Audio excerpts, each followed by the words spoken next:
Voilà. Donc, du coup, l'idée, c'est de travailler sur les thèmes d'actualité, les sujets de fond, et à la fois d'apporter un éclairage à notre syndicat, donc au SNU-FSU, sur le vécu et la vision des cadres sur ces thèmes-là, et puis, si possible, de le traduire en texte ou en journée de réflexion comme celle d'aujourd'hui. Donc, je vous enverrai un ou deux docs si vous voulez en savoir plus, hein. On fait pas mal de publications, on a notamment travaillé l'an dernier beaucoup sur tout ce qui est problème santé et travail. Et on a fait des fiches pratiques pour se protéger, notamment sur le stress, sur la surcharge de travail, sur d'éventuels conflits avec un N+1. Voilà le style de choses qu'on peut produire. Donc aujourd'hui, on va être sur le sujet de France Travail. Alors un sujet très vaste, on va essayer de le faire de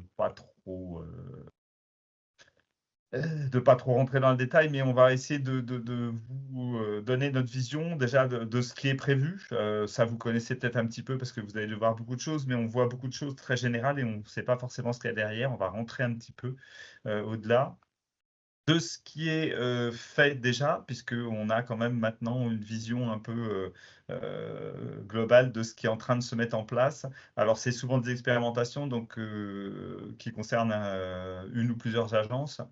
Et donc, on va rentrer un peu dans le détail de ce qui se met en place.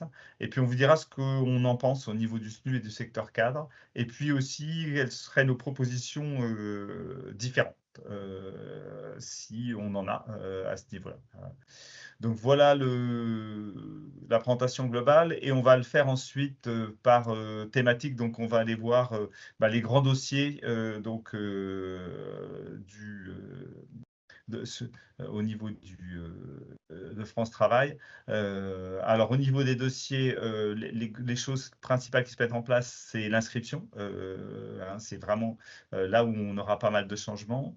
On va avoir après tout ce qui est suivi des normes d'emploi au niveau des modalités de suivi, le contrôle de la charge d'emploi, un point sur l'offre de services d'entreprise, et puis on finira par tout ce qui est partenariat, gouvernance, et puis sujet autres, pour vous dire un petit peu où on en est. Voilà le contexte global. Peut-être Tu veux que je vous partage? voulez Oui. Non, partager, puis pardon. peut-être vous présenter peut-être maintenant, ça sera plus simple Mmh, mmh. si vous le voulez, quitte à le refaire ensuite. Alors, deux petites choses avant que je vous laisse la parole. Donc, si vous en êtes OK, ce qu'on propose, c'est d'enregistrer, mais parce qu'on en a beaucoup demandé, mais uniquement nos interventions.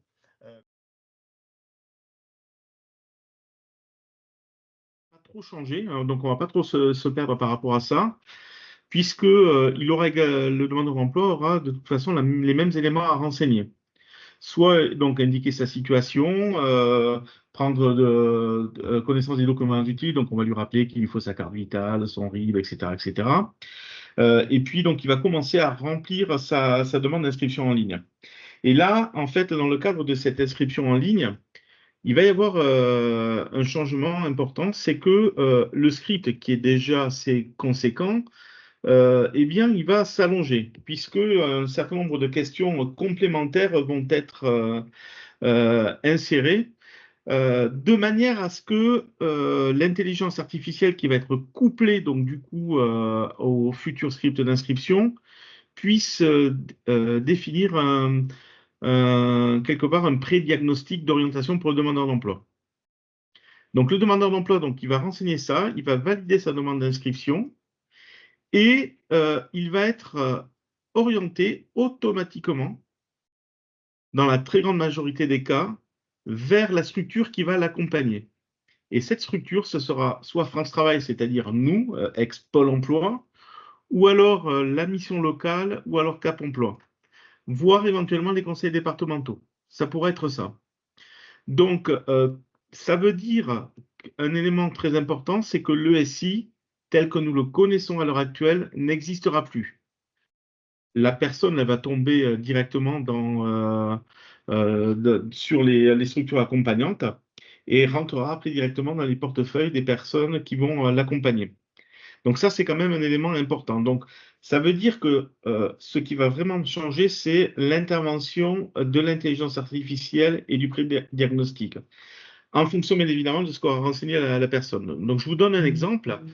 si nous avons un jeune qui vient d'échouer au bac malheureusement pour lui, qui vient s'inscrire, qui dit qu'il n'a jamais travaillé, qu'il n'a pas d'expérience, eh bien, ce jeune sera, via l'analyse qui sera faite de ce qu'il aura renseigné par l'intelligence artificielle, hein, orienté vers la mission locale.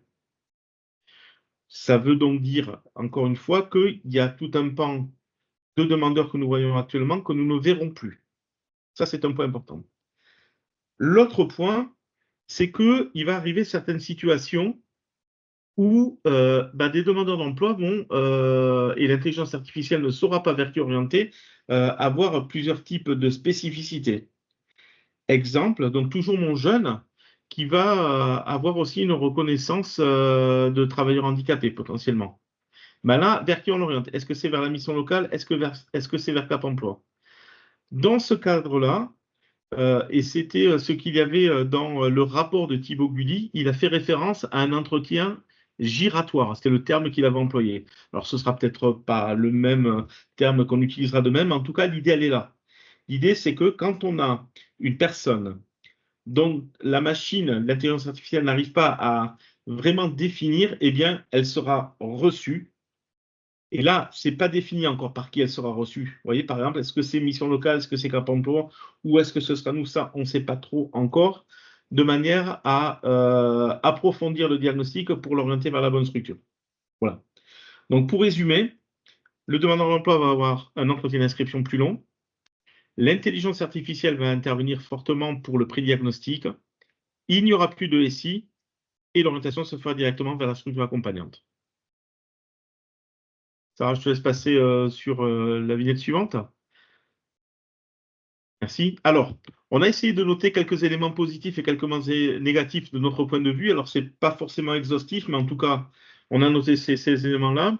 Alors, on a mis en élément et positif et négatif l'intelligence artificielle parce que, par principe, on n'est pas opposé aux nouvelles technologies au niveau de la FSU Emploi. Si c'est un outil qui nous permet vraiment d'apporter un appui supplémentaire, une aide dans le pré-diagnostic, bon, dans l'absolu, pourquoi pas. Si après, par contre, l'intelligence artificielle fait tout et nous remplace complètement, on émet quand même certaines réserves par rapport à ça. Voilà, donc ça, vous l'aurez compris assez facilement. Élément positif ou négatif, là aussi, c'est que des demandeurs d'emploi, on ne les verra jamais, nous, à France Travail. Donc, nous, quand je dis nous, c'est Ex-Pôle emploi, hein, pour qu'on se comprenne bien, puisque ces personnes seront orientées directement vers les missions locales ou Cap Emploi. Bon, en même temps, il faut se positionner aussi à la place des publics. Pour elles, c'est peut-être aussi un gain de temps, peut-être une efficacité plus rapide pour rentrer dans l'accompagnement. Alors, ce que je vous dis là, on peut bien évidemment en discuter, hein, parce que si d'aventure tous les jeunes sont orientés vers les missions locales à partir de janvier prochain, on peut penser que ça peut poser un certain nombre de difficultés, ne serait-ce que pour pouvoir accueillir, est-ce qu'ils ont les capacités de pouvoir accompagner correctement les jeunes? Bon, ça c'est un débat qui est assez compliqué, mais on peut s'interroger là-dessus. Alors, l'élément positif, je l'ai déjà évoqué, un entrée dans l'accompagnement plus rapide. Après, on voit quand même aussi un élément négatif. On le constate quand on est sur site et quand on est sur les zones d'accueil. Il y a beaucoup de demandeurs d'emploi qui ont toujours cette difficulté par rapport à l'outil. Il y a actuellement, le script, il est long quand on veut s'inscrire. Et on peut craindre que certains demandeurs qui sont déjà découragés le seront encore plus demain. Et donc, le risque, c'est que potentiellement, on arrive à une situation où le demandeur d'emploi du coup, refuse de s'inscrire parce que ça pourrait être trop compliqué pour lui. Voilà, ça c'est un risque important.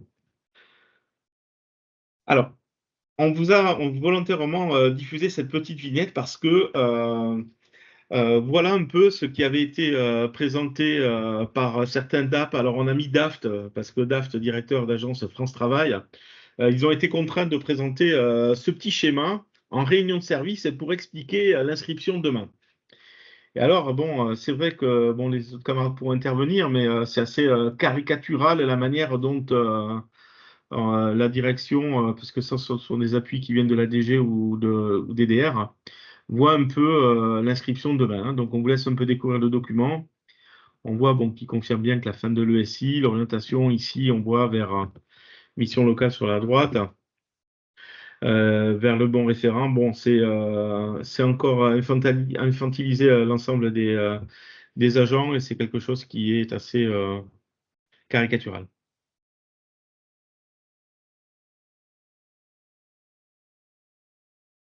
Alors la thématique suivante, donc c'est les nouvelles modalités de suivi des demandeurs d'emploi. Donc vous en avez tous entendu parler dans les différents canaux. Il va y avoir donc du coup refonte des modalités de suivi telles qu'on les connaît aujourd'hui. Tel que le projet est envisagé par la direction générale, on est là en phase d'expérimentation et main sur le cœur, si ça ne marche pas, on ne déploiera pas. Bon. Donc il va bien falloir quand même qu'on déploie quelque chose, mais l'idée, c'est bien que si ces modèles-là, tels qu'ils vont être expérimentés et qui sont en cours d'expérimentation, puisque ça a débuté en juin, ne fonctionnent pas, on ne déploiera pas en l'état. Ces nouvelles modalités de suivi, elles sont de deux sortes. Il y a le modèle 1 qui est un modèle qui est très carré, qui est très contraint et qui est assez normé, qui est une segmentation par les besoins des demandeurs d'emploi. Et un modèle 2 que la direction générale appelle plus itératif, mais je pense que vous avez compris que le terme itératif est un terme assez à la mode en ce moment au niveau de la direction générale. Donc en tout cas, ce serait un modèle de travail selon une alliance de travail. Là, le nombre d'agences sélectionnées est beaucoup plus inférieur, compte tenu que c'est a priori plus itératif, donc plus intuitif, moins normé, moins contraint, et que il y aurait presque autant de modèles que de types d'expérimentation. Les principes de travail annoncés par la direction générale, c'est le déploiement national qui se fera uniquement si les résultats sont probants, donc c'est ce que je vous disais tout à l'heure. Il peut y avoir d'ailleurs un troisième modèle qui sorte un peu du chapeau et qui suive les expérimentations faites, puisque l'idée c'est de pouvoir faire des retours par rapport à ces expérimentations avec des points d'étape. Et donc il est question qu'à terme, il n'y ait pas en déploiement ni le modèle 1 ni le modèle 2, mais un modèle 3 qui serait issu des bonnes pratiques du modèle 2 qui seraient intéressantes et dans le cadre prévu par le modèle 1 qui est beaucoup plus normé. Il y a évidemment un recours accru à la sous-traitance puisque de l'aveu de Jean-Pierre Taber, qui est le directeur en charge de ces services et du service du programme d'accompagnement des demandeurs d'emploi dans le cadre de France Travail à la direction générale, nous n'avons pas les moyens humains de déployer en l'état ni le modèle 1, ni le modèle 2, ni tout autre accompagnement intensif tel que le prévoit la direction générale. Donc, pour ce faire, il y a un recours accru à la sous-traitance. Donc, on verra ça tout à l'heure, bien sûr. Mais dans le modèle 1, par exemple, on y reviendra, 70% des demandeurs d'emploi environ vont être orientés au niveau de la sous-traitance. Donc, aucun des deux modèles retenus a priori, donc ça, je vous l'ai dit, et le troisième modèle qui pourrait sortir de l'expérimentation. Voilà.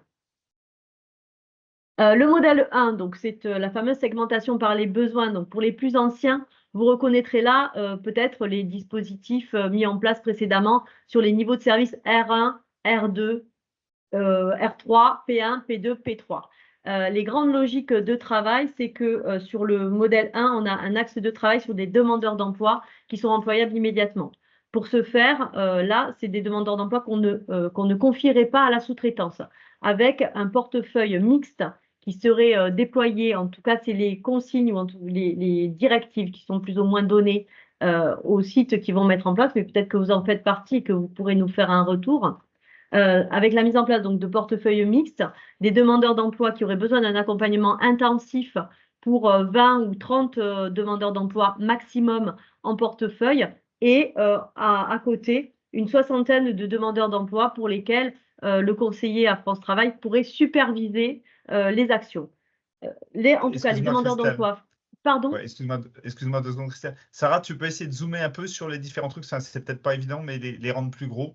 Bon, on vous les enverra après. C'est vrai que c'est petit. On a essayé de le faire le plus gros possible, mais voilà. Oui. Vas-y, Christelle. Je sais pas comment faire zoomer, moi. C'est vrai que c'est un peu petit, mais bon, ma foi. Tu es en plein écran Je suis en plein contrôle écran, et roulette. contrôle et roulette de souris. roulette. Contrôle Alors, roulette. j'essaye contrôle roulette et il n'y a rien qui marche. Ah. Ouais, je suis pas sûr que ça marche De sur une l'autre côté, présentation, ouais. sur côté utilisateur, contrôle roulette. Alors, je recommence, contrôle roulette. Non, ouais, T'es il n'y a sûr? rien. Bah écoute, Marrant ça, moi je l'ai. Contrôle roulette, ça augmente. la seule Bon, chose bah, du coup, si qui chacun peut faire son propre contrôle roulette qui lui Ouais. permettra d'augmenter à loisir, Voilà, peut-être. non mais c'est contrôle Hein? roulette ouais, qui marche, pardon. Ok. Pour moi en tout cas. Ok, ok. Merci, en tout cas, merci Olivier.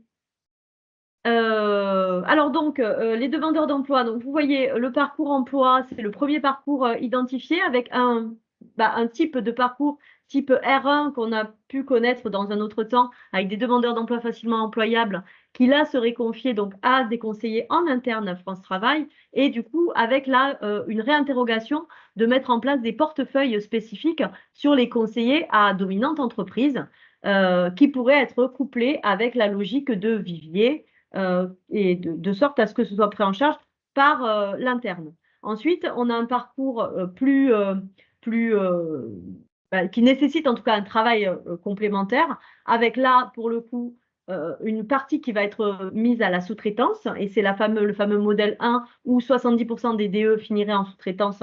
On est bien dans ce cadre-là, sur la recherche d'emploi, tout ce qui est technique de recherche d'emploi, c'est confié à la sous-traitance dans le cadre d'une prestation spécifique qui a pu être appelé un temps parcours dernier kilomètre, puis parcours emploi, je crois, quelque chose comme ça. On y reviendra tout à l'heure.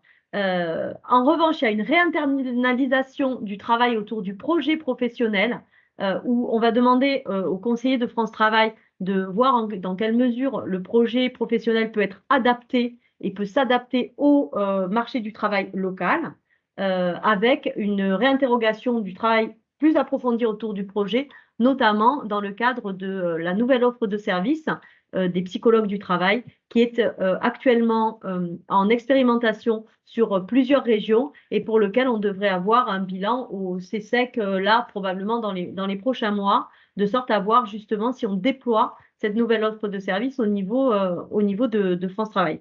Donc, et vous le verrez après, mais on y reviendra, il y a une partie de réinterrogation de savoir justement si on a la compétence interne. Ensuite, on a des parcours du coup plus lourds, qui nécessitent plus de mobilisation. Et là, on a l'ACOGLO, en fait, tel qu'on le connaît à peu près aujourd'hui, avec quelques variantes, mais avec une expérimentation aussi sur les parcours dits intensifs pour lesquels la direction générale promet qu'il n'y aura pas plus de 50 demandeurs d'emploi en portefeuille, 30 demandeurs d'emploi pour du SEJ, pour du spécifique jeune, avec un travail autour des freins périphériques à l'emploi, mais ça, vous connaissez mieux que moi. Et ensuite, on a tous les demandeurs d'emploi qui vont se retrouver en grande difficulté et qui vont pouvoir bénéficier d'un accompagnement par des partenaires, puisque c'est bien le réseau pour l'emploi dorénavant qui va prendre en charge les demandeurs d'emploi et donc qui va pouvoir accompagner les demandeurs d'emploi qui sont les plus en difficulté.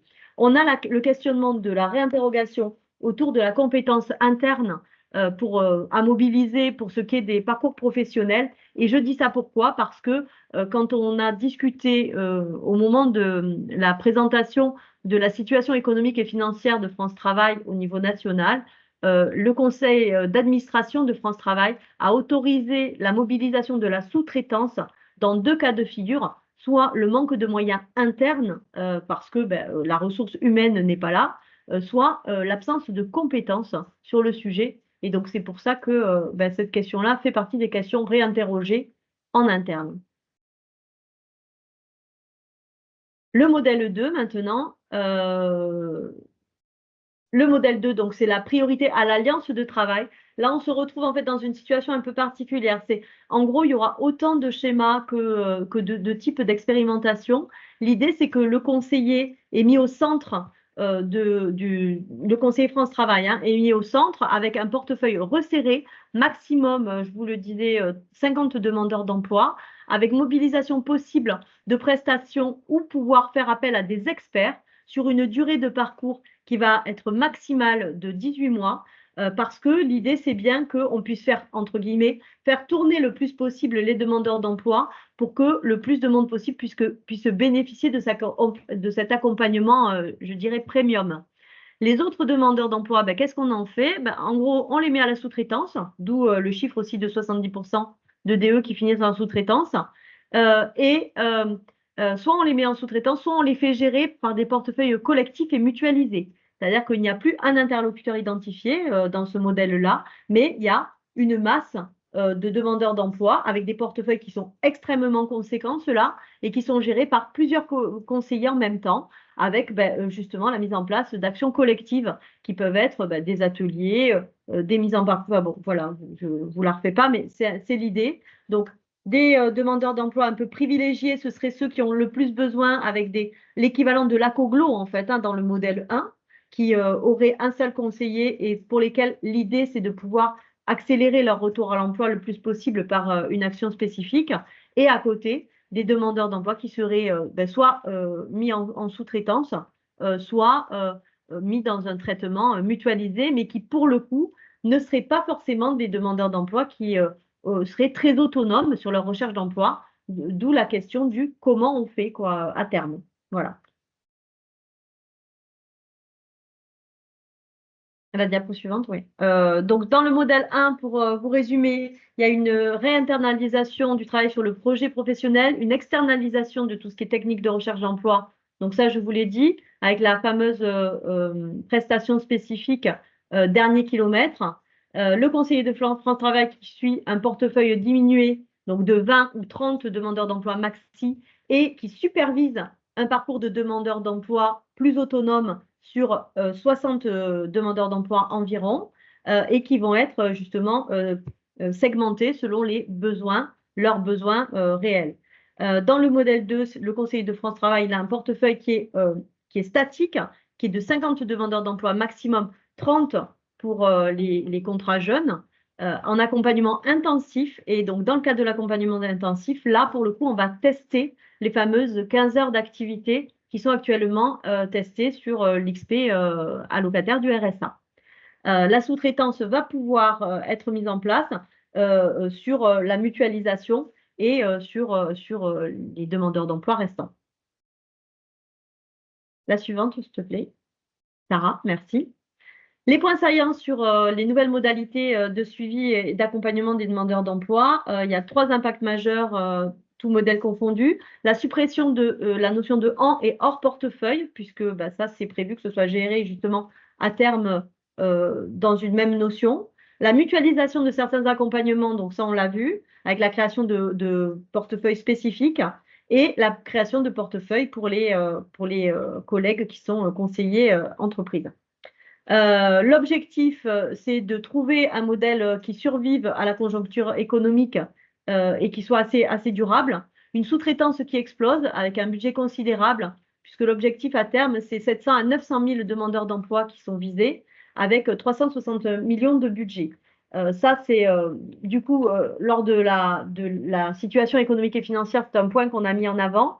Et là, effectivement, la direction générale nous a confirmé que pour pouvoir pérenniser ces modèles-là, il faudrait 455 millions d'euros de budget supplémentaire dédié exclusivement à la sous-traitance pour avoir une soutenabilité, entre guillemets, puisque ça aussi, vous avez vu que c'est le nouveau mot à la mode, du modèle économique, sachant que la question justement dédiée à la sous-traitance, c'est bien qu'on n'a pas les ressources, nous, en interne. Sur les effectifs de France Travail, ils sont très incertains. Rien n'est prévu à ce stade. Vous avez vu que nous avons eu 300 ETP nationalement qui ont été dédiés notamment à la compensation des charges.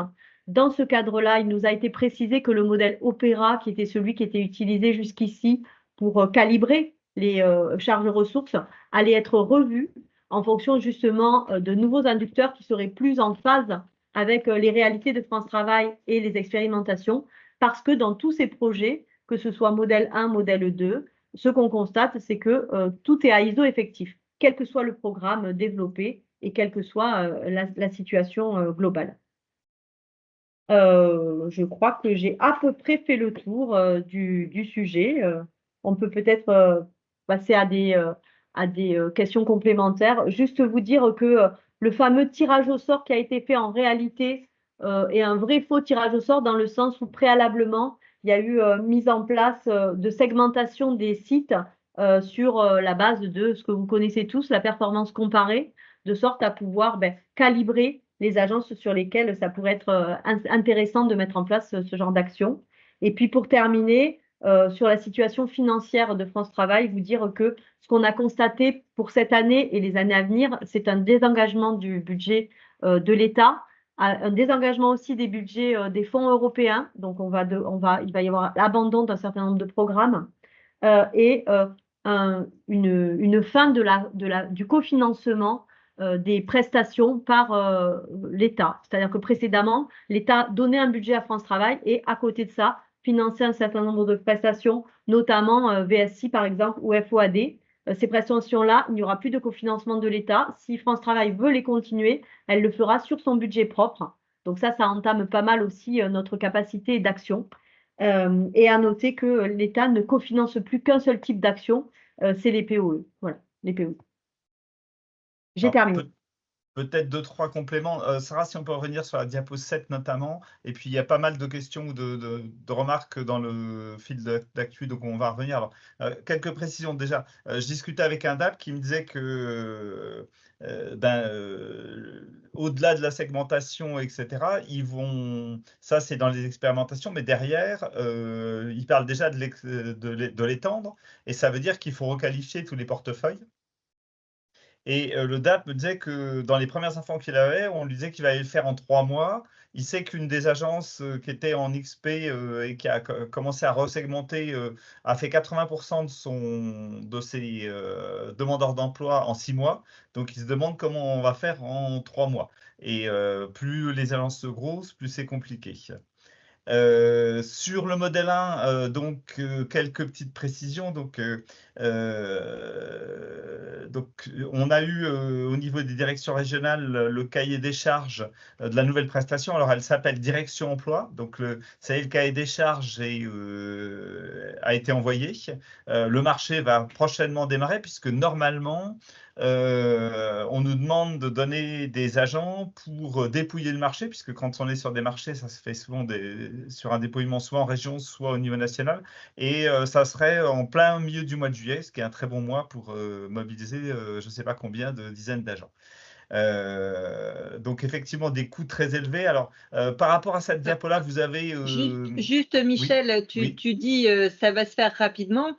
Le cahier des charges, oui, il faut que les marchés soient diffusés. La lecture peut-être en juillet, la parution des résultats en août. À mon avis, on n'aura quand même pas ces nouvelles prestations avant septembre. Hein. Ah C'est ben ça, non, c'est ça. mais... Oui, c'est le timing. Hein. Ouais, Ouais. c'est ça. Mais c'est quand même très rapide pour quelque Oui, chose oui. comme ça.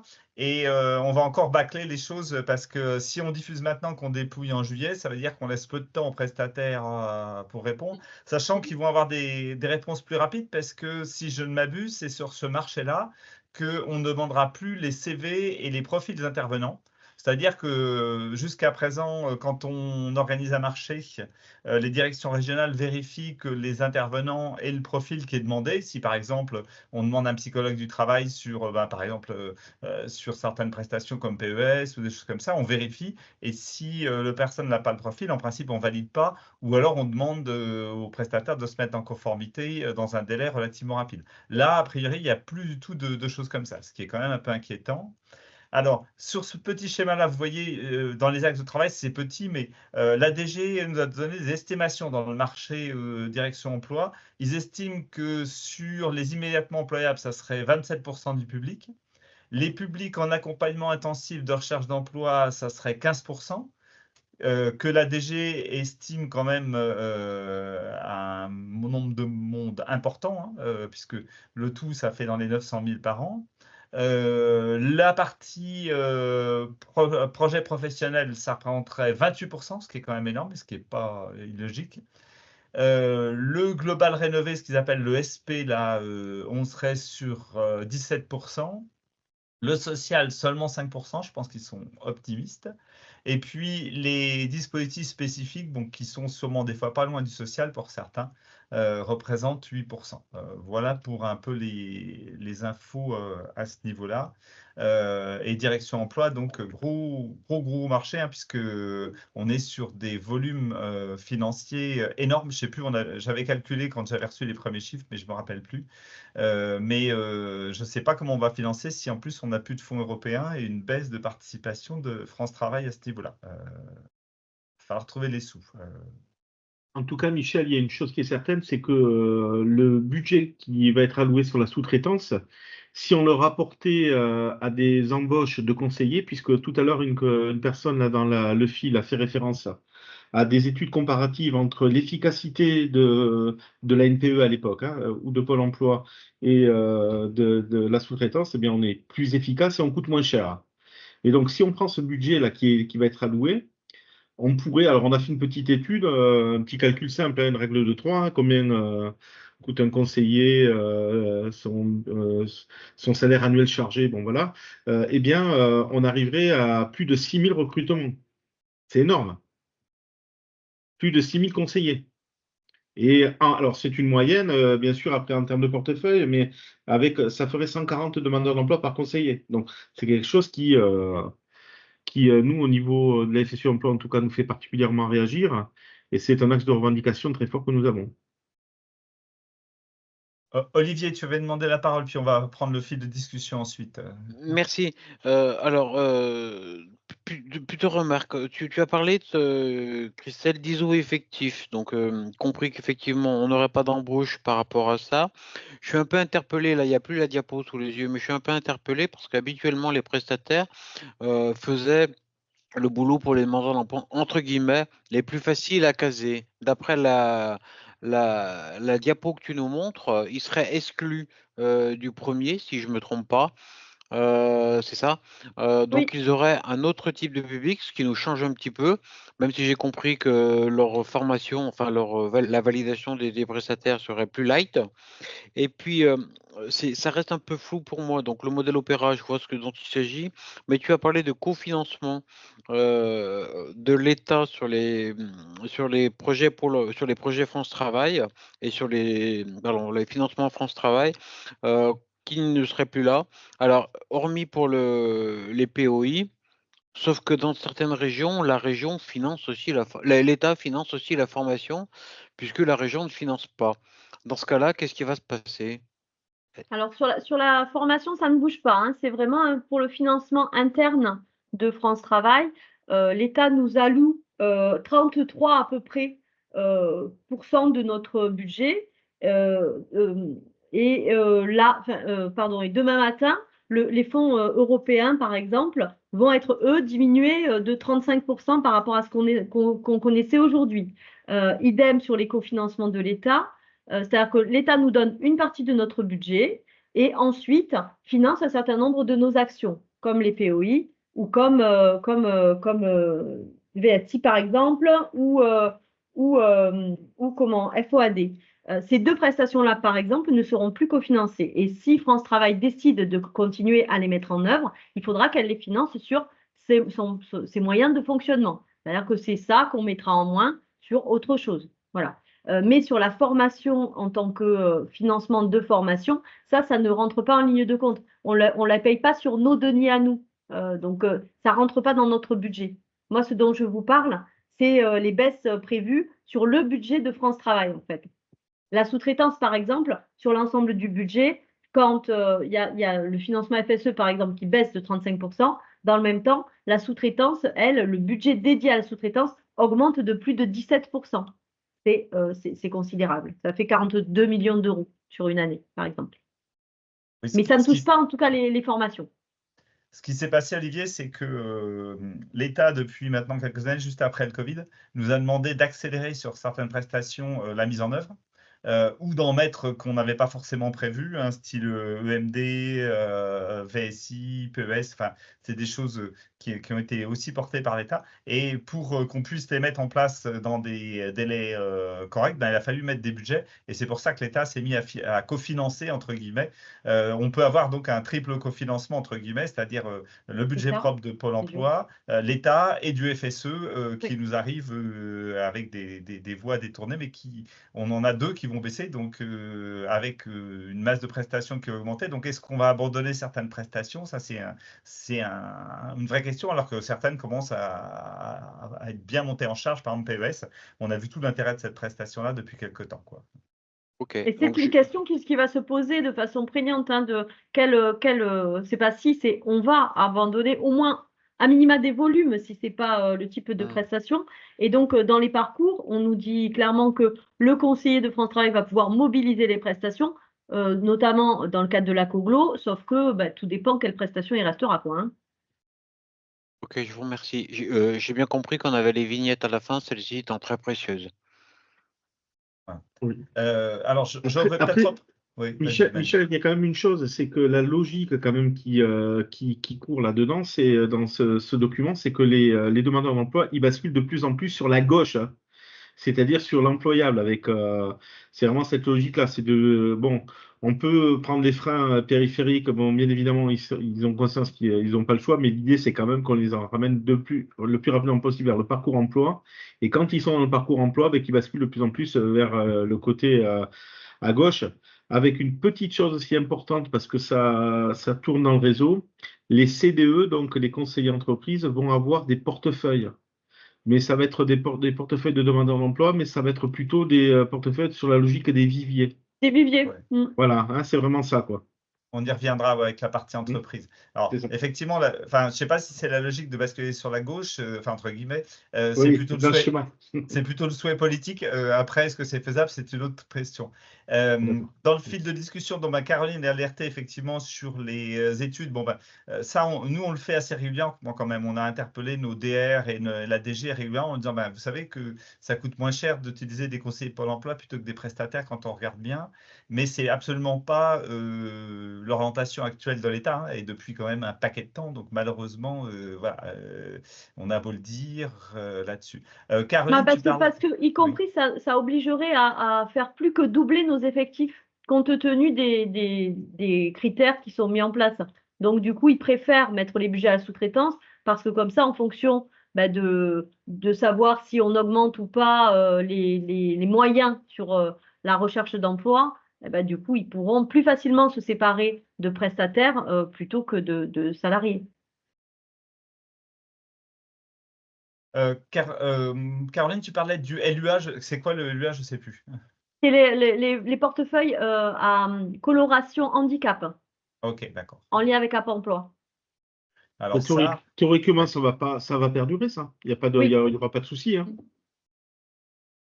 Oui, les portefeuilles spécifiques perdureront, hein, puisque l'idée, c'est quand même d'accompagner efficacement les demandeurs d'emploi. Donc, dans le cadre de la COGLO, la rénovée, ça fera partie des portefeuilles qui resteront, les portefeuilles LUA. En tout cas, au démarrage, sur l'année 2025, ça ne bougera pas tout ça. C'est ça. La question que se pose, c'est est-ce que tout passera à Cap emploi un jour ou l'autre ou pas, quoi. Et là, on n'a pas de réponse, hein, je pense pas. Oui, et puis l'autre question qui se pose, c'est est-ce que Cap emploi passera pas chez nous à un moment donné aussi. Enfin, voilà. Ça, c'est les questions de fond qu'on se pose sur France Travail à moyen terme ou long terme. C'est est-ce qu'il va rester encore des Cap emploi, des missions locales? Voilà, je pense que l'État a la réponse, nous pas encore.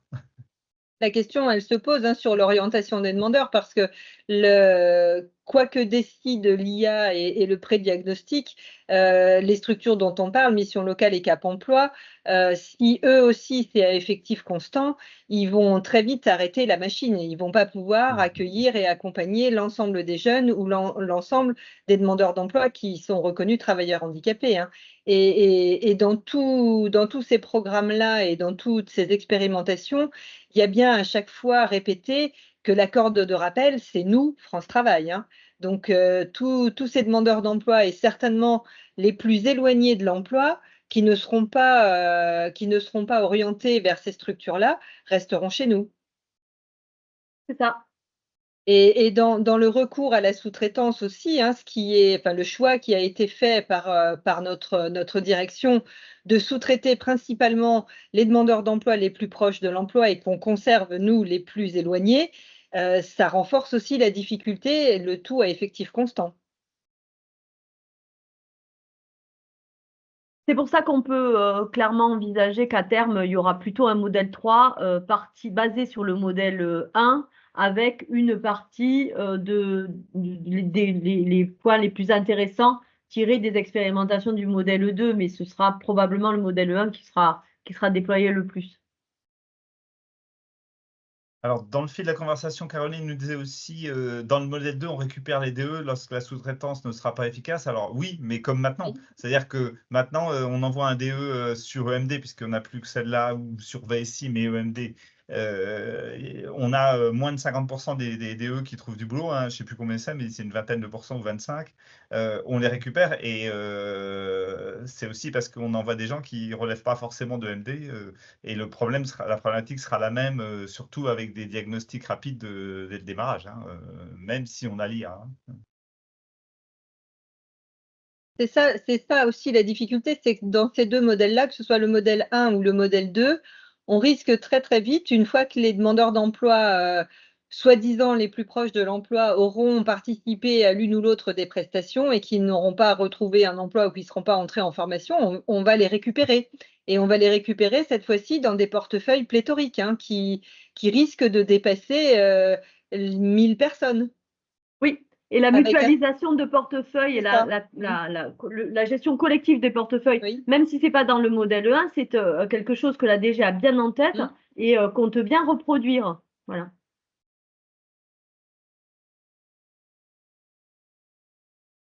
Donc, on va se retrouver dans ces portefeuilles pléthoriques avec des demandeurs d'emploi qui ont déjà suivi une ou deux prestations, qui sont finalement assez éloignés de l'emploi, qu'on ne pourra pas mettre sur des portefeuilles spécifiques parce qu'ils ne correspondront pas au public et avec lesquels on va avoir des difficultés. Hein.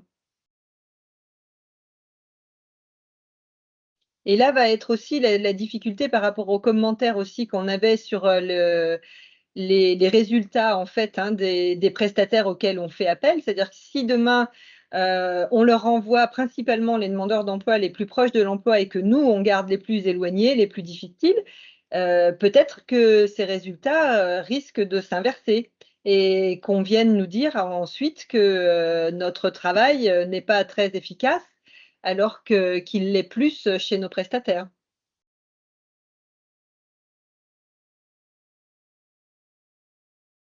Alors, Olivier, tu demandais la parole? Oui, vas-y, simplement, tu fais plusieurs fois qu'on dit que les demandeurs d'emploi les plus éloignés seront chez nous, sauf que les immédiatement employables, visiblement, c'est pour nous et non pas pour les prestataires, enfin, d'après la problème, ligne. tu as raison, Olivier. Le problème, c'est qu'il y a un mix entre les deux modèles. Dans le modèle D'accord. 1, les immédiatement employables, c'est pour nous. En revanche, dans le modèle 2, nous, on s'occupe voit pas, que là. des personnes qui sont le plus en difficulté. Donc, comme très certainement à la fin, ce qui sortira du chapeau, c'est un modèle 3, qui ne sera ni le D'accord. 1 ni le 2, eh ben, à ce stade, on ne sait pas trop très bien ce qu'on va récupérer. Il semble qu'on ait un panachage à la fin. On aura D'accord. probablement encore des DE très, très vite employables sur lesquels on mobilisera des prestations qui auront bien tourné et d'autres qui seront beaucoup plus lourds. Voilà.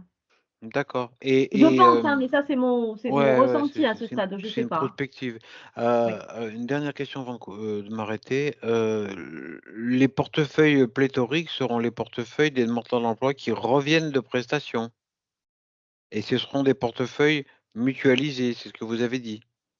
Dans le modèle 2, ce sont des portefeuilles mutualisés. Dans le modèle 1, c'est des portefeuilles normaux, mais dans le modèle 1, les personnes qui sont plus sur la recherche d'emploi, ce sera 70% des DE qui seront envoyés sur la sous-traitance. Ça.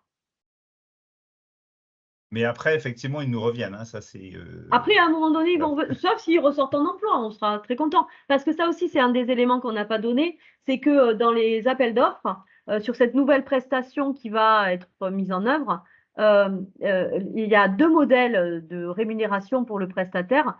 Soit un modèle très normé avec une durée de prestation très cadrée, un nombre d'entretiens, le type si c'est en physique, si c'est en distanciel, etc., qui donne du coup 60% de la rémunération sur l'accomplissement de la prestation et 40% au résultat en sortie positive. Et un second modèle de prestation où là, c'est beaucoup plus variable et où on laisse, c'est un peu comme l'idée de modèle 1, modèle 2, mais vis-à-vis du prestataire, on laisse la main au prestataire de savoir la durée des différentes phases, les types d'entretien qu'il veut mettre en œuvre, etc.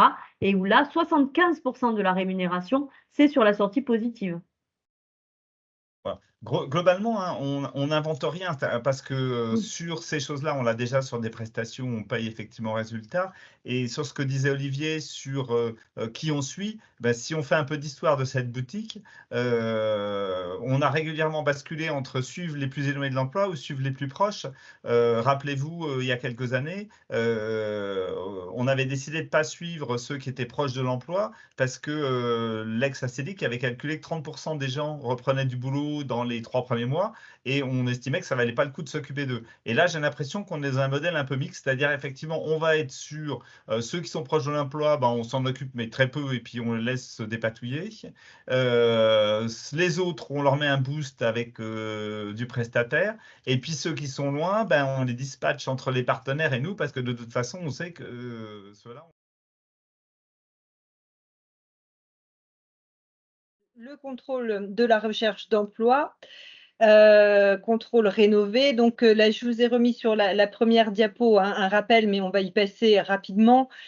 Aujourd'hui, la gestion de la liste, elle se fait donc sur un double système, hein. Il y a une partie qui est faite en agence avec la gestion de la liste, et puis une partie qui est faite, une partie plus approfondie avec les équipes dédiées, donc du contrôle de la recherche d'emploi.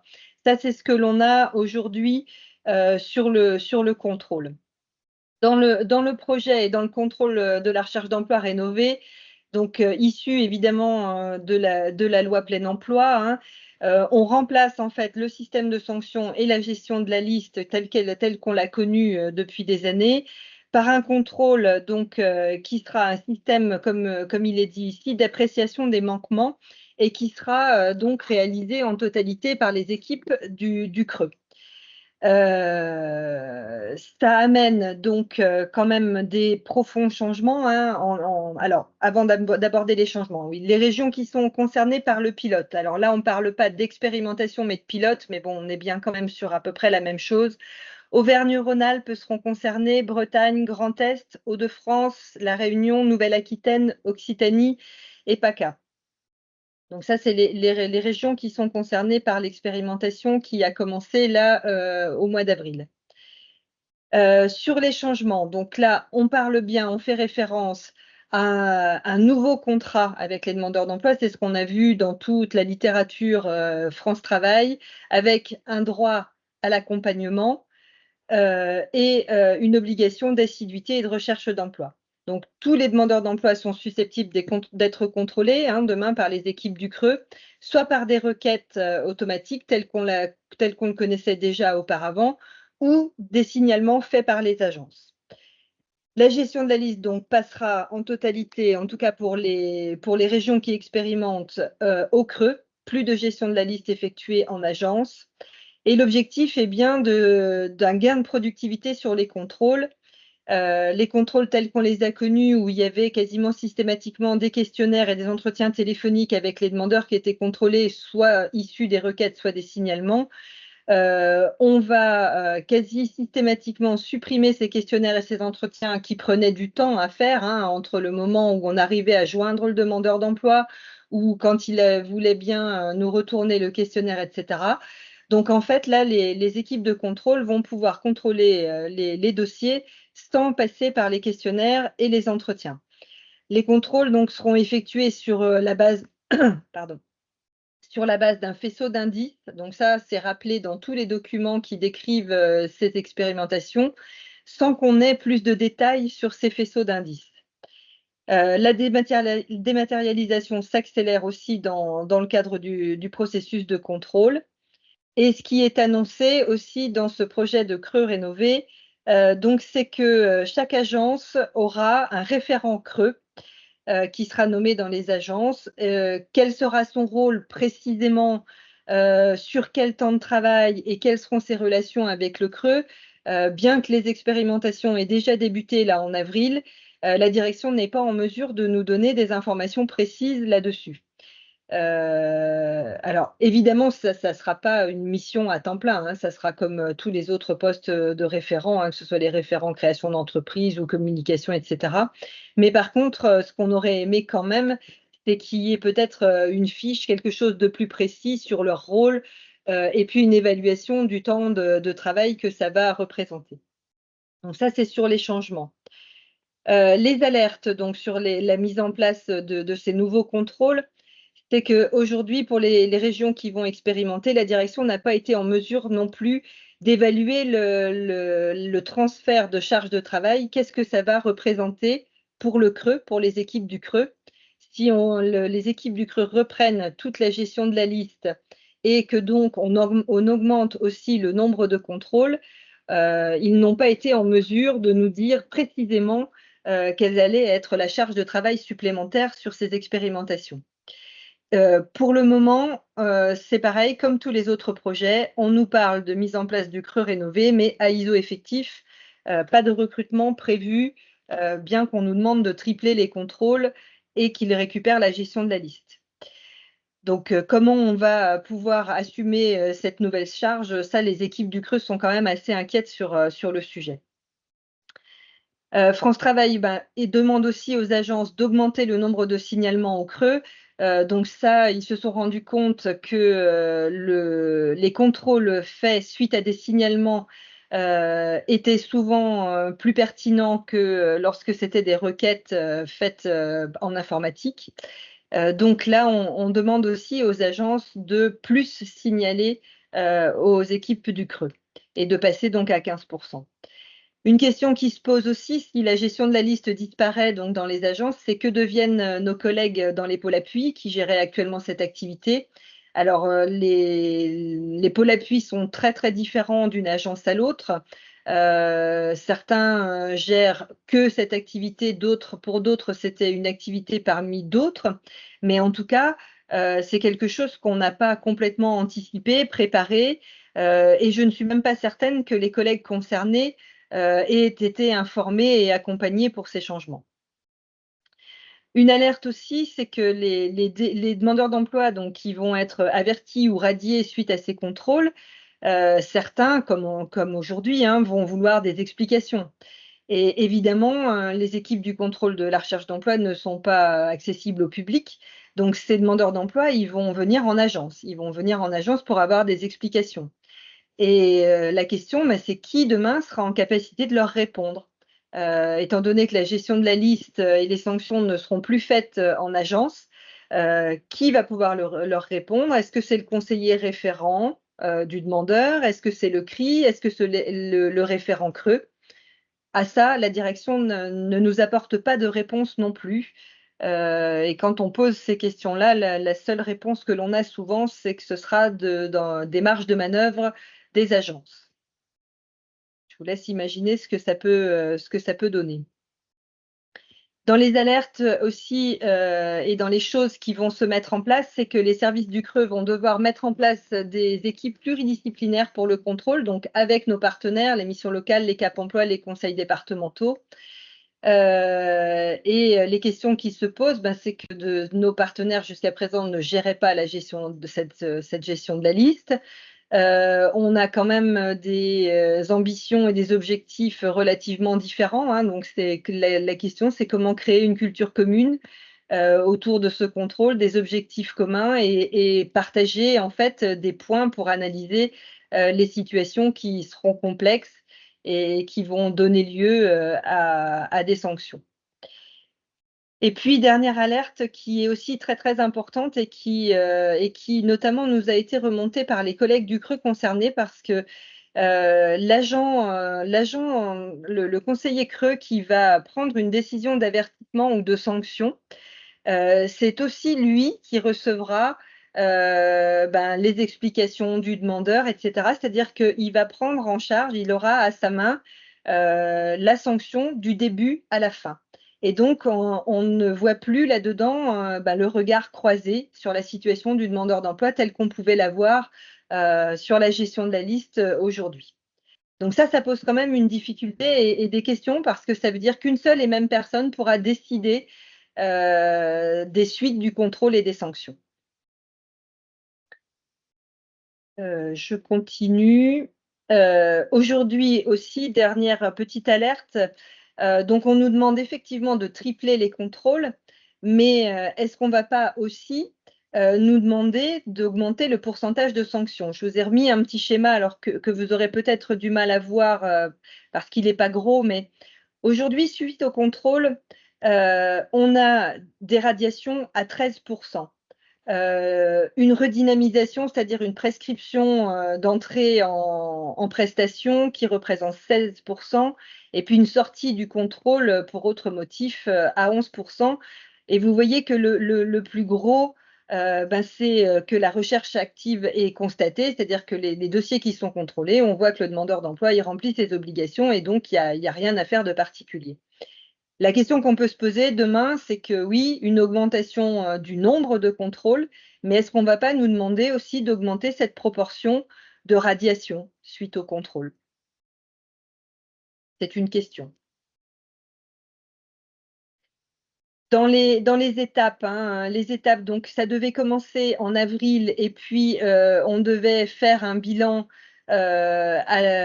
au premier trimestre 2025, avant la généralisation. Mais comme ça a pris déjà pas mal de retard à la mise en place, et notamment à cause des outils qui doivent être fournis par la DG, mais qui ne le seront pas avant septembre, la direction générale considère qu'en fait l'expérimentation commencera plutôt à partir de juillet-août et devrait effectuer un bilan à juin 2025.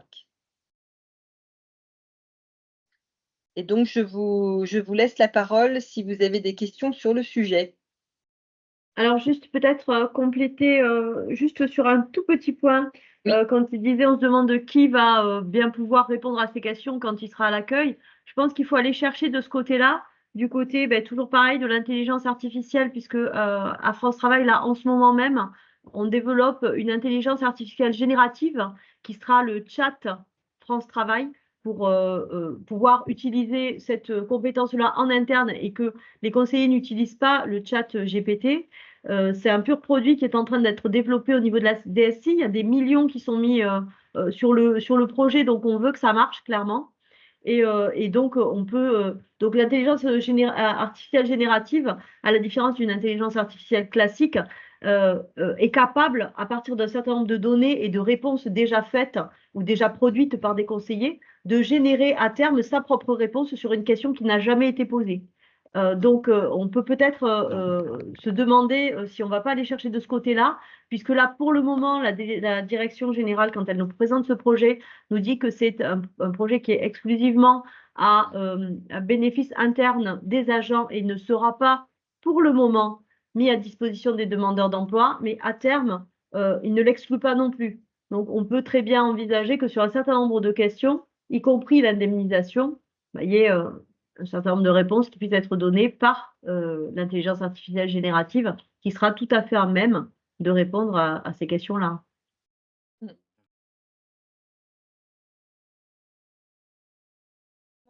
Rénové bénéficiaires du RSA. Donc en 2023, 18 départements qui ont expérimenté, là on était bien dans le cadre des expérimentations sur l'accompagnement renforcé RSA. À partir de cette année, donc à partir de mars, 13 de ces départements qui étaient dans les 18 à expérimenter vont étendre le territoire d'expérimentation, c'est-à-dire que quelquefois c'était seulement la ville, ça va devenir le bassin, etc. Et puis 29 nouveaux départements qui vont s'engager dans la démarche avant que janvier 2025, il y ait une véritable généralisation. Donc cette année, on va avoir les 18 plus les 29 départements qui seront sur les expé BRSA. Et donc, sur ces expérimentations, ces extensions des pilotes, l'objectif, il est le même que sur les expérimentations, c'est bien d'accompagner les bénéficiaires du RSA sur un territoire donné, de montrer qu'une action plus collective et intensive sur l'orientation et l'accompagnement conduit à une meilleure insertion professionnelle, et là je reviendrai sur les résultats, et mettre en œuvre un diagnostic socio-pro partagé, donc avec les conseils départementaux, et s'assurer qu'on ait une réponse aux besoins de recrutement des employeurs et des entreprises du territoire. Donc ça, c'est les objectifs affichés par la direction générale. Et puis, dans les étapes importantes qui sont travaillées actuellement par les équipes informatiques, c'est la coproduction aussi de solutions d'interopérabilité numérique entre les départements, donc entre les services informatiques des départements et le SI de chez nous, France Travail. Donc ça, pour l'instant, c'est encore en travail. C'est pas encore complètement opérationnel. Les alertes sur ces accompagnements des bénéficiaires du RSA, même chose que pour les autres expérimentations, c'est la charge de travail. Car les nouveaux projets, contrairement aux 18 premiers départements sur 2023 qui expérimentaient, ceux qui vont entrer dans ces nouveaux pilotes en 2024, la mise en place de ces portefeuilles accompagnement BRSA se fait à effectif constant. Ce qu'on a pu connaître donc avec la création de 2, 3, 4, 5, 6 portefeuilles accompagnement RSA dans les agences qui expérimentaient jusque-là et qui étaient compensés par des CDD sur les autres tâches, tout ça est terminé. Dans les extensions de pilotes, il n'y a pas de ressources supplémentaires, donc on va faire à ISO effectif dans les agences. Les nouveaux projets, une alerte également et qui tient aussi aux résultats sur les premières analyses des expérimentations, c'est qu'on voit apparaître des projets qui pourraient ne plus mettre en place systématiquement des entretiens tripartites. Donc, c'est-à-dire l'entretien qui, normalement, avant l'entrée en accompagnement, devait être fait par le conseiller France Travail, le travailleur social du département et le demandeur d'emploi. Donc, il y a des tentatives ici et là de certains départements de ne plus systématiser ces entretiens tripartites. Pourquoi? Parce que ça prend du temps, parce que c'est difficile à organiser. Plus on est nombreux à devoir être en entretien, plus c'est compliqué. Et que la plupart des départements n'ont pas les ressources à mettre en face pour y compris pour les entretiens d'entrée, mais également pour accompagner les demandeurs. On voit aussi dans les nouveaux projets qui sont présentés que certains conseils départementaux veulent imposer des nouvelles conditions en fait dans les accompagnements qui sont plus restrictives que ce qu'on avait pu connaître dans les expérimentations. Donc là, il va falloir aussi que les directeurs d'agence, les directeurs territoriaux soient assez vigilants parce que on risque d'avoir quand même des pressions politiques et des choses assez diverses qui vont arriver dans les projets là d'extension de certains départements. Ce qu'on a pu remarquer dans les bilans des expérimentations, c'était que la montée en charge des portefeuilles n'était pas facile. On est quand même assez loin des objectifs qui avaient été fixés, c'est-à-dire qu'au bout d'un an d'expérimentation, pour la plupart des portefeuilles qui devaient être à 50 demandeurs d'emploi, il n'y en a même pas la moitié qui sont à la cible.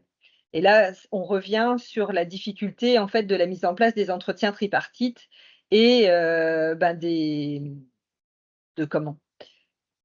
des moyens mis en face de nous par les conseils départementaux pour pouvoir mener à bien cet accompagnement et ces entretiens. Pour les agences aussi, donc, qui expérimentent en même temps d'autres pilotes, parce que certains auront la chance d'avoir à la fois le CRE et BRSA ou d'avoir à nouveau les nouvelles modalités de suivi et le RSA, etc. Donc, la charge des activités communes va reposer de plus en plus sur un petit nombre de conseillers, puisque c'est sans compensation par des CDD, tous ces portefeuilles spécifiques. C'est de la ressource qu'on va prendre sur les effectifs des agences.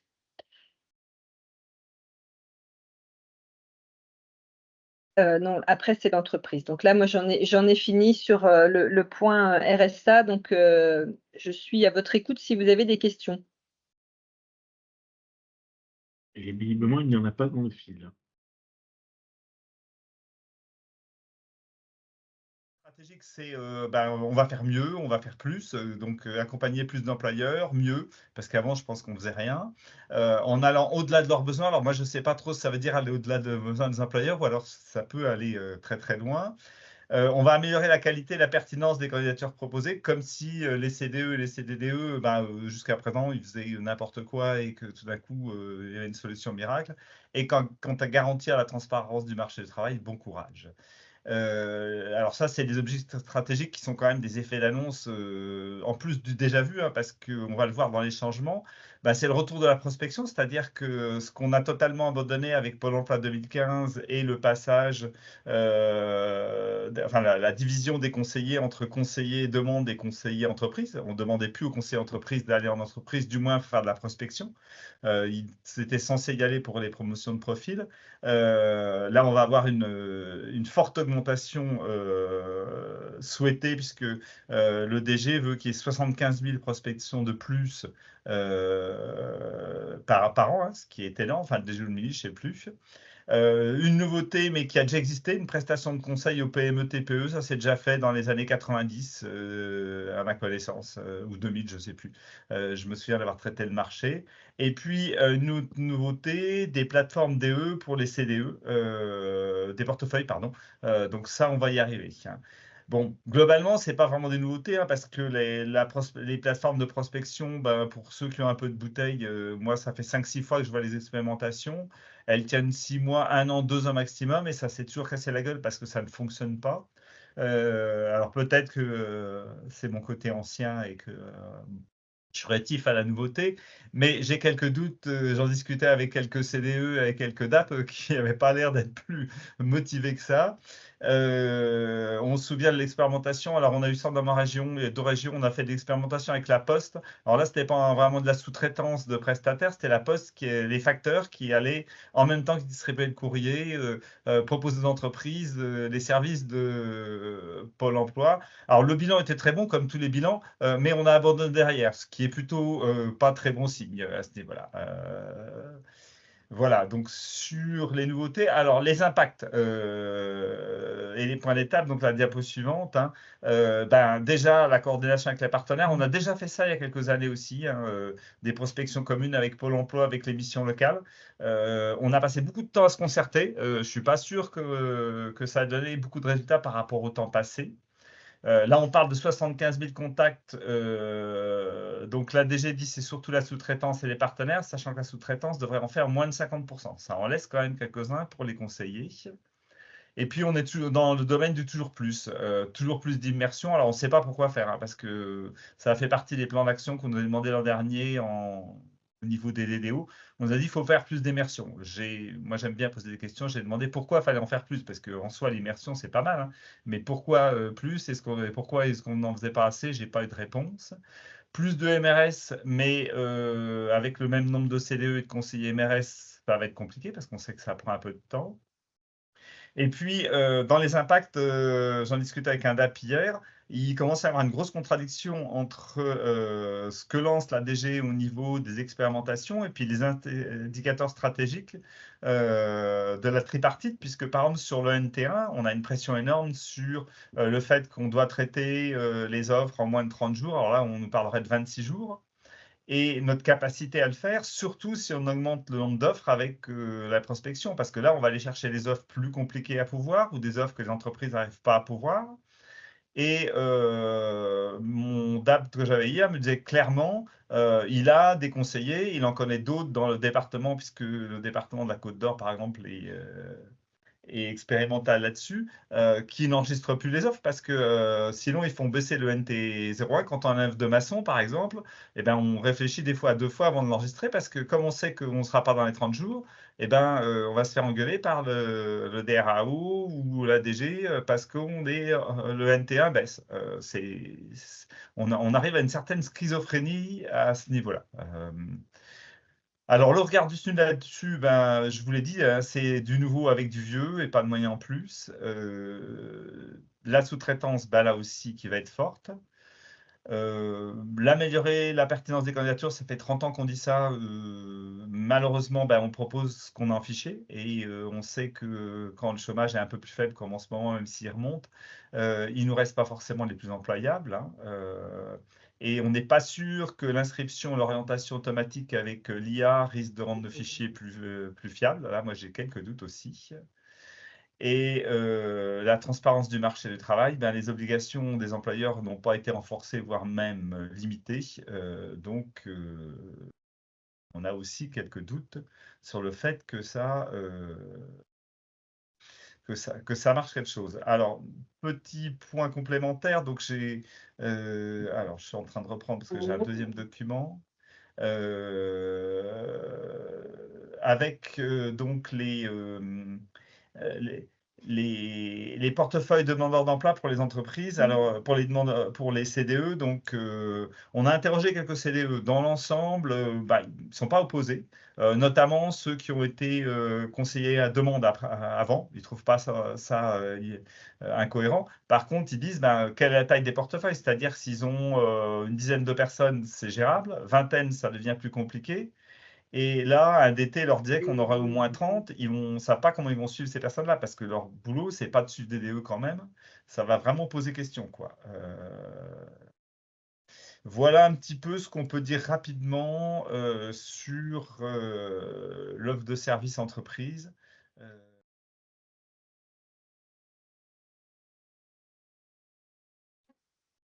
Alors, peut-être quelques mots sur la gouvernance, puis vous compléterez, puisque ça, c'est un sujet qu'on fait ensemble. Alors, premier changement, c'est déjà qu'on a une gouvernance totalement remaniée à tous les niveaux, donc nationale, régionale, départementale, voire infradépartementale, avec tout un tas de structures qui risquent de se marcher un peu sur les pieds et quelques complexités, par exemple, sur une des régions qui est en avance, comme Pays de Loire. Au niveau de l'infradépartemental, le conseil régional voudrait bien venir. Donc, s'il veut venir, le conseil départemental veut venir aussi. Donc, comment ça va s'organiser tout ça? C'est pas vraiment prévu par les textes. Donc, ça, c'est une première chose qui arrive. Deuxième chose, c'est qu'on a vu dans la feuille de route, la gouvernance nationale, elle est très axée performance, c'est-à-dire chiffres et pilotage, notamment financier. C'était l'essentiel de ce qui a été présenté dans les derniers docs. Il est prévu une évaluation systématique des dispositifs, évidemment financière. Alors, je ne sais pas comment ils la feront parce que jusqu'à présent, on n'a jamais réussi, mais on verra bien. Et puis, ce qu'on note, c'est aussi que dans toutes les gouvernances, France Travail n'a pas le droit de vote et on le voit déjà dans certaines régions. Quand on a un poids des élus, style président du conseil régional, qui est assez important et qu'on n'a pas un DR qui monte beaucoup au créneau, eh ben, on n'existe pas beaucoup. Ou alors, on va exister comme exécutant, ce qui pose vraiment question. Alors, on est déjà exécutant du gouvernement, mais si on commence à être exécutant de plusieurs niveaux, ça ne va pas être simple. Globalement, on n'a pas vu beaucoup de choses sur la gouvernance. C'est quand même, alors ça se construit au fur et à mesure. C'est quand même, on a l'impression qu'ils n'ont pas tout prévu. Moi, j'appelle ça une nouvelle fois faire du neuf avec du vieux parce que dans les propos de Thibaut Guillet, il y avait notamment faire émerger et diffuser les démarches d'innovation. Ça rappelle les fameux forums d'innovation qui ont 10 ou 20 ans. On ne peut pas dire que ça soit totalement nouveau. Voilà pour cette partie-là, mes collègues ont sûrement d'autres choses. Et puis, dans la gouvernance et dans les gouvernances qui se mettent en place, que ce soit au niveau régional, départemental et local, on nous rebat les oreilles en permanence avec le changement de posture. Alors, encore une fois, c'est des grands mots qui ne veulent pas dire grand-chose, mais ce qui est attendu de tous les échelons, DAP, DT, DR, c'est un changement de posture pour que France Travail se place au centre de la gouvernance. Mais quand on voit la gouvernance telle qu'elle a été validée et votée au niveau national, où France Travail, la structure France Travail ex Pôle emploi n'a pas de voix délibérative, face à des politiques qui ont quand même pour certains des intérêts contradictoires, je ne sais pas comment on va faire pour peser dans ces gouvernances et ne pas être, comme tu l'as dit Michel, que des simples exécutants et fournisseurs de statistiques et d'indicateurs. Oui, d'autant que c'est clairement le rôle qui nous est dévolu, c'est de faire des propositions de plans d'action en donnant justement les statistiques et l'ensemble des enjeux. Et puis après, les décideurs, c'est pas nous et c'est clairement dit comme ça. Enfin, il n'y a pas de doute sur le sujet. Les comités régionaux de l'emploi, en fait, c'est très clair, c'est préfet et président ou présidente de région. C'est très net. Oui. Et on descend au niveau départemental, c'est préfet avec conseil départemental. Président du conseil départemental, voilà. C'est très clair. Donc après, comme on va fournir des fichiers, comme le dit Ludo sur le côté, les stats, etc. Mais et après, là, actuellement, il y a quand même un gros débat aussi sur la gouvernance infradépartementale parce que il y a des luttes d'influence à tous les niveaux pour que sur son territoire, on puisse avoir son bassin France Travail, entre guillemets, quoi, hein, ce qui pose après des difficultés aussi à l'échelle des DT pour pouvoir après intervenir dans ces comités-là. Parce que plus on les multipliera, ben, plus il va falloir se démultiplier, parce que plus il va y avoir de réunions et plus ça va être compliqué, quoi. Voilà. Et Oui, ce qui et influe. puis il y a le nombre de réunions et puis la présence de gens qui auront des intérêts Bien sûr. concurrents hein, là-dedans. Hein. Tu vas avoir des présidents de communautés de communes, etc., avec des présidents de départements. Enfin, ça va être. Des colorations politiques différentes, Oui, etc., etc., bien voilà. sûr. Et puis, comme le souligne Corinne dans le fil de discussion, c'est-à-dire qu'effectivement, il y a un jeu de positionnement des partenaires à la fois pour ceux à la gouvernance, mais voire de nos partenaires, style Cap Emploi et Mission Locale, qui à un moment vont vouloir alors soit tirer leur épingle du jeu, soit simplement exister, parce que ils sont par rapport à plusieurs rouleaux compresseurs. Premier rouleau compresseur, c'est ce texte-là. Deuxième rouleau compresseur, ça reste nous, parce qu'on est quand même une machine énorme par rapport à eux. Et donc, ça ne va pas forcément simplifier la vie de tous les jours et les relations et l'avancée des travaux dans certains coins. Alors, il y a des coins où effectivement les gens se mettent autour de la table et ça commence à avancer. Par exemple, sur le département 21, ils ont commencé à bosser sur les équipes de prospection pour essayer de se caler un peu entre eux. Et il y en a d'autres où ça va être beaucoup plus compliqué. Alors, au niveau question RGPD, ça ne va pas aider, mais je pense que ça, c'est Corinne qui le mettait aussi, le fait d'avoir à terme une informatique quasiment unique va régler un peu le truc. Alors, ça risque d'être un peu plus long que ce que le gouvernement veut, parce qu'on le voit par exemple sur ce qui existe à l'heure actuelle, c'est-à-dire DUD, hein, qui est le dossier unique de demande d'emploi, qui est le dossier de partage des informations entre nous et les partenaires, basé sur Aude. Hein. Euh, la, euh, la CNIL hein, a toujours bloqué sur un certain nombre d'évolutions de DUD, soit des évolutions techniques, soit des évolutions vers certains partenaires comme les plis qui n'ont jamais eu droit. Et il y a un certain nombre de choses qui risquent de ralentir légèrement les travaux là-dessus. Voilà, donc effectivement, le SI commun est prévu début 2026, qui est quand même pas demain, sous réserve que ça aille à la vitesse à laquelle ils veulent, parce qu'il y a à la fois ce que je disais, plus les problèmes techniques. Hein. On sait que quand on est sur des fichiers aussi énormes, ben, l'informatique avance pas toujours aussi vite, ou alors c'est très très cher et il va falloir payer.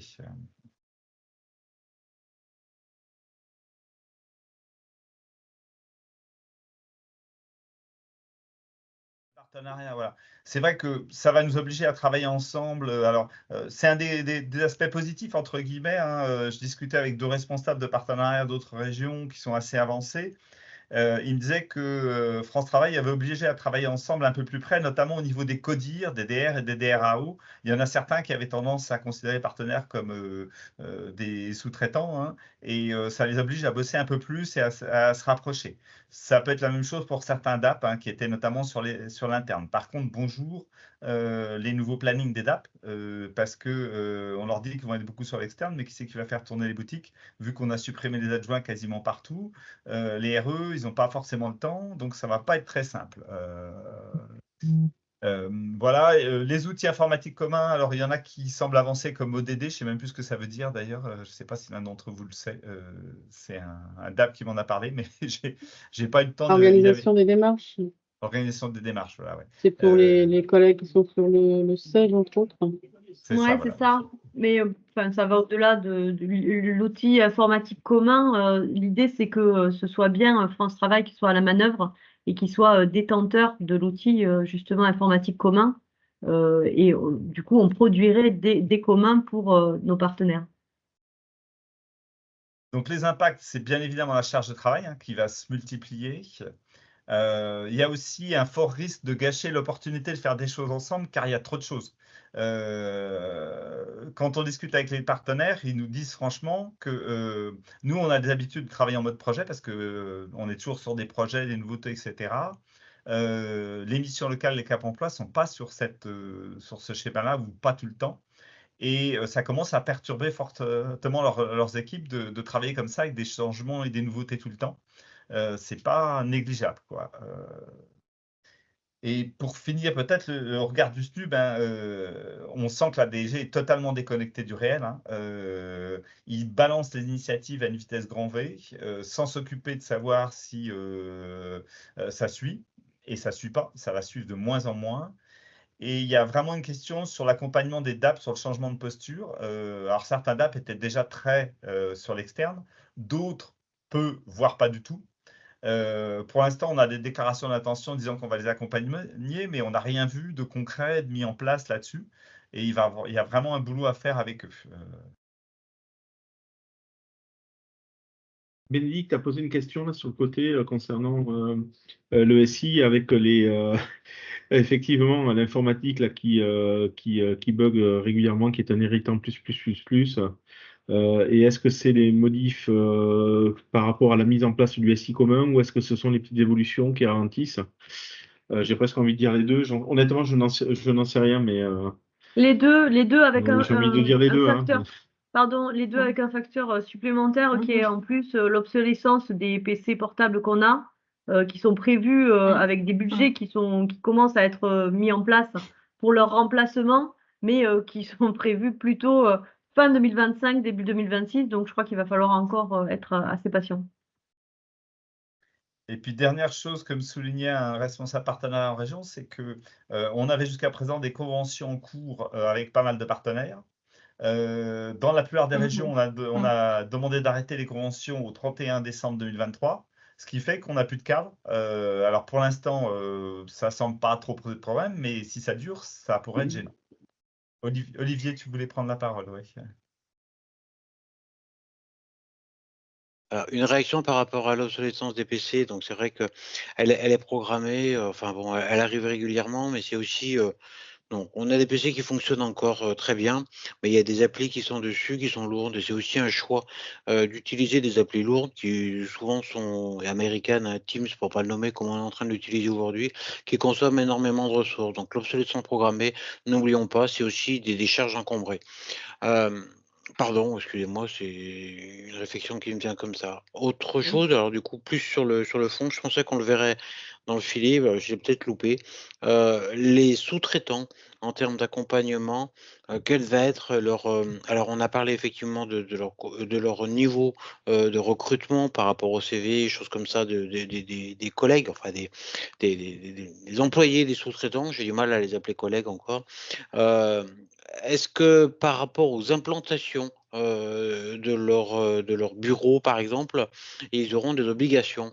Parce que c'est vrai qu'un sous-traitant en zone rurale, va peut-être pas forcément être intéressé par, le fait d'avoir un logement, enfin pas un logement, mais un bureau dans une zone pour recevoir, 10 pingouins, dans la semaine. Alors qu'en ville, ça va plutôt se bousculer et en plus l'offre immobilière en ville, elle est peut-être plus importante que ça. Donc, est-ce qu'on va lui imposer, d'avoir des conditions de réception des demandeurs d'emploi? Alors non, je pense qu'il n'y aura pas de changement par rapport à maintenant. C'est-à-dire qu'à l'heure actuelle, sur les marchés, quand on travaille sur ce qu'on appelle l'allotissement, c'est-à-dire les zones, hein, on bosse avec des projections que l'ADR ou l'ADG font sur le volume de DE à recevoir dans l'année, hein, qui sont des projections, hein, parce que quand on a mis en place le parcours emploi santé, les projections étaient quand même compliquées à faire, mais on en a quand même eu. On regarde les volumes par bassin et on essaie de faire des lots qui soient rentables. Alors quand je dis rentable, c'est-à-dire que derrière, la direction générale nous donne des coûts en fonction du nombre de DE. Si il y a moins de 50 DE, on sait que le coût va être plus élevé, plus de 50, etc. Et on fait nos marchés par rapport à ça. Et là, je pense qu'il n'y aura pas de changement. Et derrière, on ne peut pas obliger les. C'est-à-dire que on publie un marché, mais on ne peut pas obliger les prestataires à travailler à perte. Donc, eux nous font une réponse par rapport à ça. Donc, si on veut effectivement les amener en zone rurale, il faut payer un peu plus. Ou alors les recevoir chez nous, ce qui arrive de temps en temps, puisqu'on peut aussi les recevoir chez nous, mais vu l'état de nos locaux et les économies budgétaires qui sont annoncées aussi là-dessus, je suis pas sûr qu'on va pouvoir beaucoup en accueillir de plus. Le problème pour les zones rurales va rester entier, à mon avis. Pour aller jusqu'au bout de l'histoire, on a vu certains marchés qui avaient dont, certains candidats avaient été écartés, pour finalement être récupéré par la personne, enfin par l'entreprise qui avait récupéré le marché, mais contacté en termes de sous-traitants. Donc c'était un peu ubuesque, c'est-à-dire que l'entreprise était refusée en termes de candidat principal, mais sélectionnée finalement en termes de sous-traitants. Est-ce que ça, ce sera encore possible?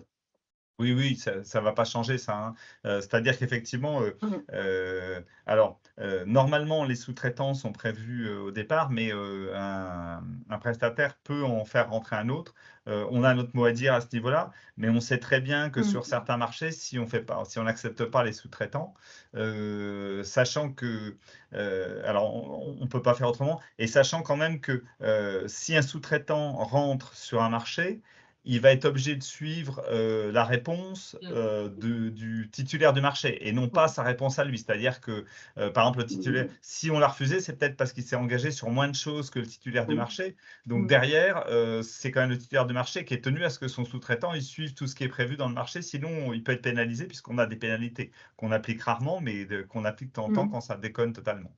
Donc là, à mon avis, pas de changement là-dessus.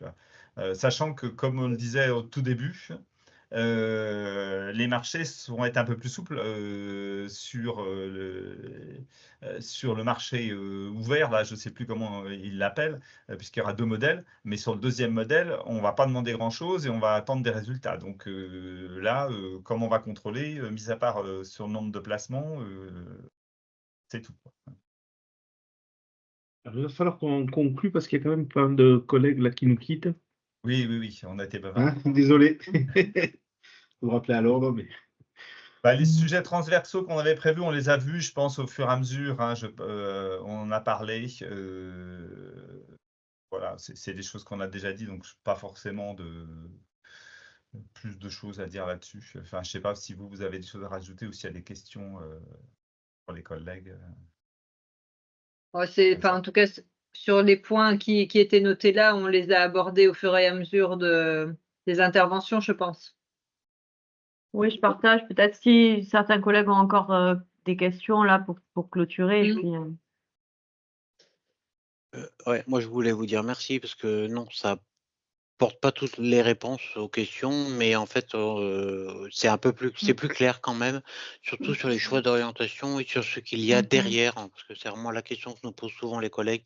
Mais pourquoi? Mais derrière? Est-ce qu'il faut se méfier, et cetera? Et là, on aura matière pour leur répondre. Donc merci, parce que avoir le sens, c'est important. Merci beaucoup à vous. À bientôt. Eh ben, écoutez, on Merci, vous envoie, merci à vous. ouais, Merci beaucoup. on vous envoie le doc. Hein. À bientôt, au revoir. Merci à vous, au revoir. Bonne fin de journée. À vous Au revoir. aussi. Merci.